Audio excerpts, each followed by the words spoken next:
ሰላም ጤና ይስጥልኝ ተመልካቾቻችን ከትግራይ ቴሌቪዥን የአማርኛ ቋንቋ ዜናዎቻችን ይዘን ቀርበናል። ከዜናዎቹ ጋር ማዕድ ኃይለም።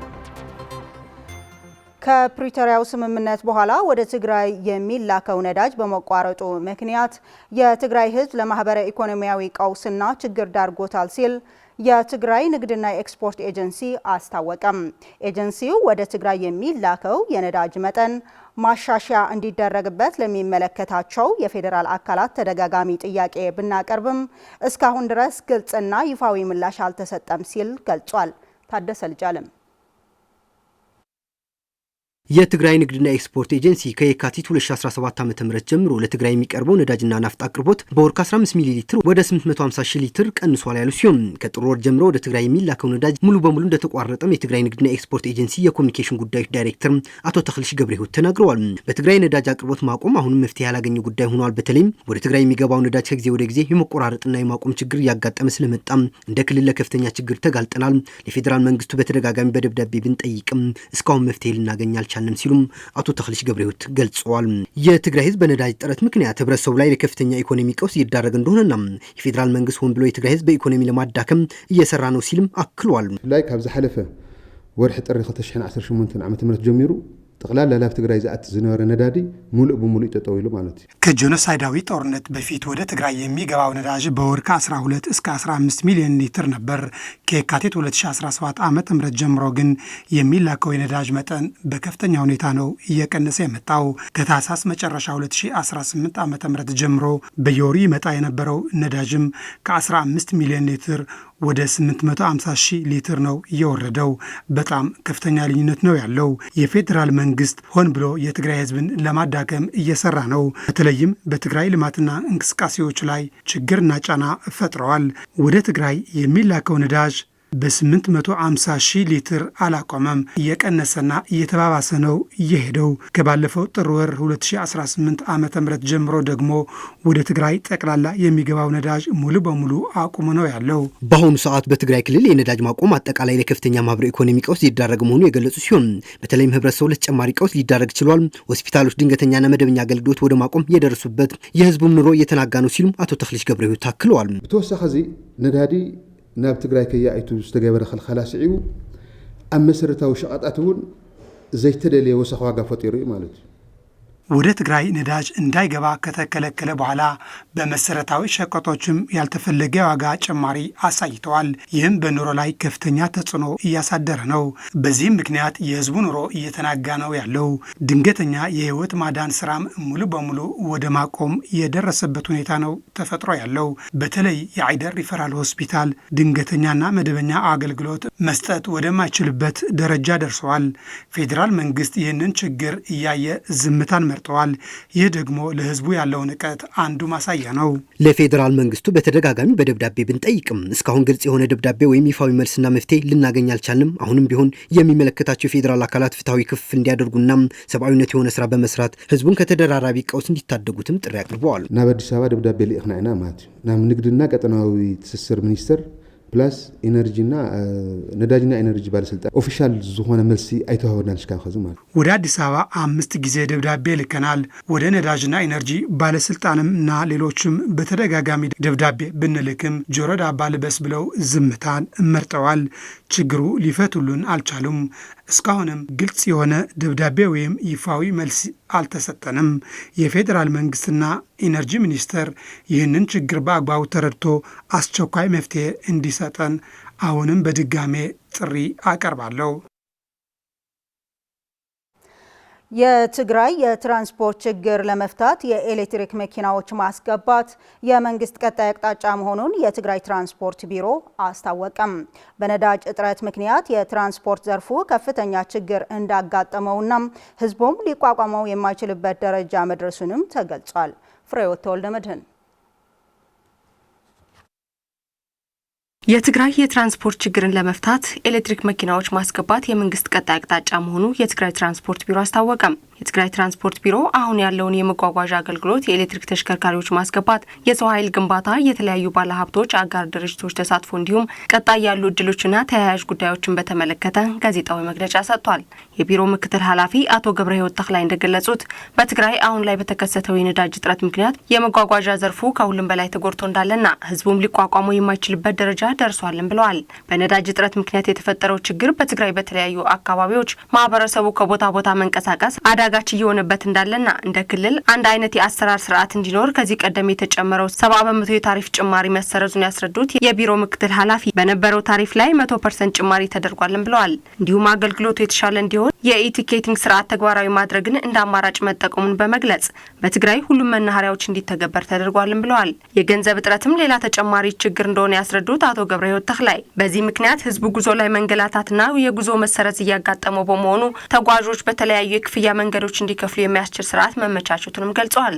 በአጠቃላይ አሁን ላይ በትግራይ ያለው የትራንስፖርት ችግር ለመፍታት በኤሌክትሪክ የሚሰሩ ተሽከርካሪዎች ማስገባት የመንግስትና የቢሮ ቀጣይ አቅጣጫ መሆኑን አስረድተዋል። ባለሀብቶች፣ አጋር አካላትና የተለያዩ ተቋማት ከቦታ ወደ ቦታ ንጹህና ዘመናዊ አገልግሎት የሚሰጡ ትላልቅ የኤሌክትሪክ ተሽከርካሪዎች ለማስገባት አስፈላጊ ሚና እንዳላቸው ገልጸው እንደ ቢሮ ድጋፍ እንደሚያደርጉም አመላክተዋል። ከትግራይ አውቶሞቲቭ ጋር በመተባበር የትምህርት ፍላጎት ያላቸው 12 ሰራተኞች ቢሮ የስልጠና እድል እንዲያገኙ የስምምነት ሰነድ መፈረሙን ገልጸው የሰው ኃይል ግንባታ ላይ ትኩረት ተሰጥቶ እየተሰራ እንደሆነ ማክለዋል። የትግራይ አውቶሞቲቭ ስራ አስኪያጅ አቶ ገብረ ሚካኤል ኪዱ በበኩላቸው የትግራይ ትራንስፖርት ዘርፍ እድሎች በችግሮችና መፍትሄዎች ላይ ለመወያየት በዚህ ዘርፍ የሚሰሩ ሁሉም አጋር አካላት የሚሳተፉበት ክልላዊ የኤሌክትሪክ ተሽከርካሪ መድረክ መጋቢት 15 ቀን እንደሚካሄድም አስታውቋል። በውቅሮ ከተማ የአገልግሎት ሰጪ ተቋማት በነዳጅ እጥረትና በመድኃኒት እጦት ምክንያት ችግር እያጋጠማቸው መሆኑ ተገለጸ። የውቅሮ ከተማ ጨምሮ 9 ወረዳዎች እያገለገለ የሚገኘው የውቅሮ ሆስፒታል በነዳጅ በመድኃኒትና በበጀት እጦት ምክንያት ስራውን ወደማይቀጥልበት ሁኔታ እየተሸጋገረ ይገኛል ሲሉ ከድምጽ ወያነ ትግራይ ቆይታ ያደረጉ የውቅሮ ከተማ አጠቃላይ ሆስፒታል ስራ አስኪያጅ አቶ ካሕሳይ ገብረ ኢየሱስና የሆስፒታሉ ሜዲካል ዳይሬክተር ዶክተር አጽባሃ ጸጋይ ገልጿል። አመራሮቹ አክለውም በበጀት እጥረት ምክንያት 430 የሆስፒታሉ ሰራተኞች ደሞዛቸውን እንዳልተከፈላቸው ጨምረው ገልጸዋል። የውቅሮ ከተማ የትራንስፖርት አስተባባሪ አቶ ብርሃነ ታደሰ በበኩላቸው ወደ ትግራይ የሚገባ ነዳጅ ለበርካታ ወራት በመቋረጡ አሽከርካሪዎች ከጥቁር ገበያ እንዲገዙ በመገደዳቸው ተገልጋዮች ከአቅማቸው በላይ ታሪፍ እንዲከፍሉ እየተገደዱ መሆናቸውን አስረድተዋል። የትግራይ ጊዜያዊ አስተዳደር አጋጥሞ ያለውን ችግር ግምት ውስጥ በማስገባት ከፌዴራል መንግስት በመነጋገር አስቸኳይ መፍትሄ እንዲሰጥ አመራሮቹ ጠይቀዋል።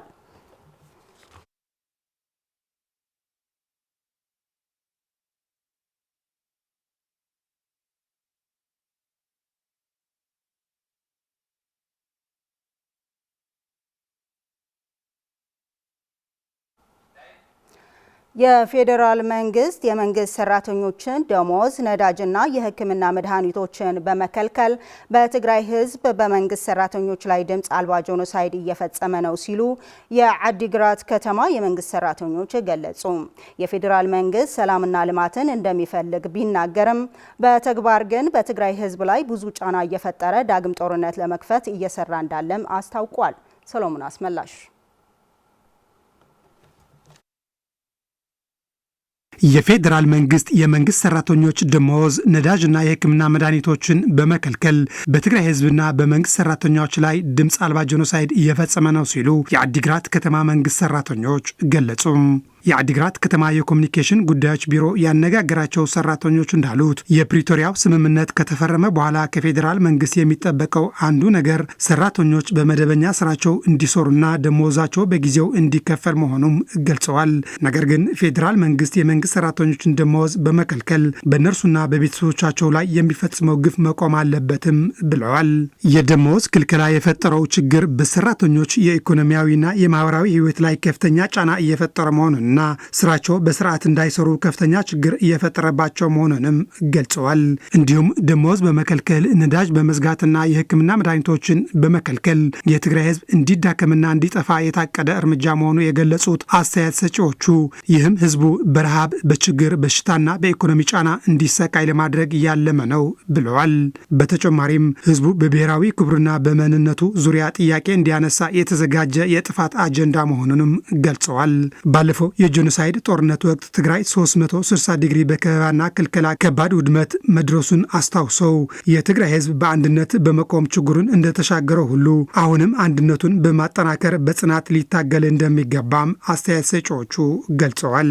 የፌዴራል መንግስት ሰላምንና ልማትን ይፈልጋል ብሎ በአፉ ቢናገርም በተግባር ግን በትግራይ ህዝብ ላይ ብዙ ጫና እየፈጠረ ዳግም ጦርነት ለመክፈት እየሰራ እንዳለም አስታውቀዋል። ሁኔታውን በትክክል በመረዳት የትግራይ ህዝብ ውስጣዊ አንድነቱን በማጠናከር እርስ በርሱ በመደጋገፍና ብሔራዊ አንድነቱን በማጠናከር ያለውን ችግር ማሸነፍ እንደሚገባም ገልጸዋል ሲል የዘገበው ድምጽ ወያነ ነው።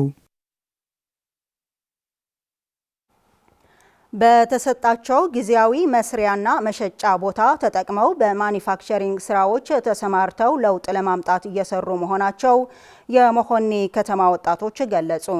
በዚህ ዓመት ከ130 በላይ ወጣቶች በማኒፋክቸሪንግ ተሰማርተው በመንቀሳቀስ ላይ እንደሚገኙ የከተማዋ አስተዳደር ገለጸ።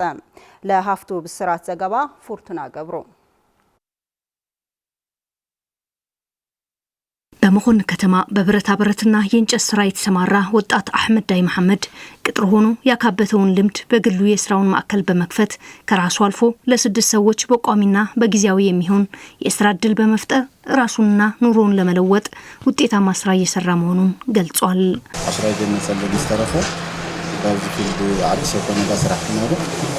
የ10ኛ ክፍል ውጤት ሳይመጣልኝ ሲቀር ከሰው ጋር ተቀጥሬ ነው የጀመርኩት። ጠንክሬ በመስራቴም የራሴ የሆነ ስራ ማዕከል ከፍቼም አሁን በቋሚነትና በጊዜያዊነት ለ6 ወጣቶች የስራ እድል ከፍቻለሁ። አብዛኛው ስራ በትዕዛዝ ስለሚሰራ በኮንትራት ነው የምንሰራው። ሲበዛ በዛ ያለ ሰው እንቀጥራለን። እንደዛ እያደረግን ጥሩ ስራ እየሰራን ነው። ወጣት ብርሃኑ ከበደ በተመሳሳይም ኮንስትራክሽን ግብአት የሚሆን ምርት በማምረት የራሱ ተቋም ከፍቶ እየሰራ ይገኛል። በሀገር ሆነ ብዙ ስራዎች አሉ። በፈለግከው ዘርፍ መርጠህ መስራት ትችላለህ። አካባቢው ለስራ ምቹ ነው። እኔ አሁን የኮንስትራክሽን ስራ ነው የምሰራው። ጥሩ ነው። ስለዚህ ወጣቶች በፈለጉት ዘርፍ በሀገራቸው ቢሰሩ ነው የምለው። በእነዚህ አካላት የስራ እድል የተፈጠረላቸው ወጣቶች በበኩላቸው ከነዚህ ተቋማት የስራ እድል ተፈጥሮላቸው የገቢ ምንጭ ከመሆን በዘለለ ሙያዊ አቅምና እውቀት ማግኘታቸው ይገልጻሉ።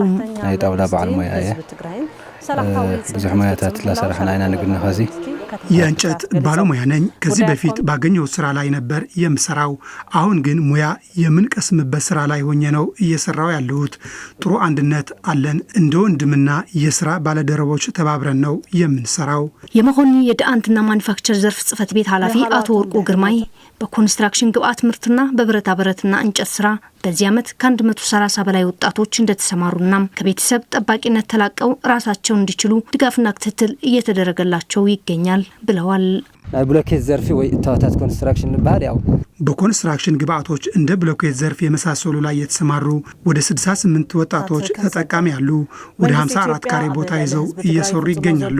በብረታ ብረት ዘርፍም ከ64 በላይ ወጣቶች አሉን። ከ140 ካሬ ጀምሮ እስከ 250 ካሬ ቦታ ይዘው እየሰሩ ይገኛሉ። ወጣቶች በአካባቢያቸው ያለውን ጸጋ የስራ እድል አማራጮች ተጠቅመው ከህገወጥ ስደት ራሳቸውን እንዲታደጉ ጥሪ ቀርቧል።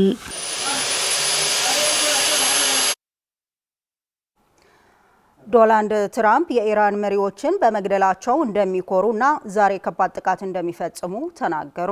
የኢራን ሽብርተኛ አገዛዝ ወታደራዊ፣ ምጣኔ ሀብታዊና ሌሎች መስኮች ሙሉ በሙሉ እያወደምነው ነው በማለት ፕሬዚዳንቱ በትሩዝ ሶሻል ላይ ጽፈዋል። ሰሎሞን አስመላሽ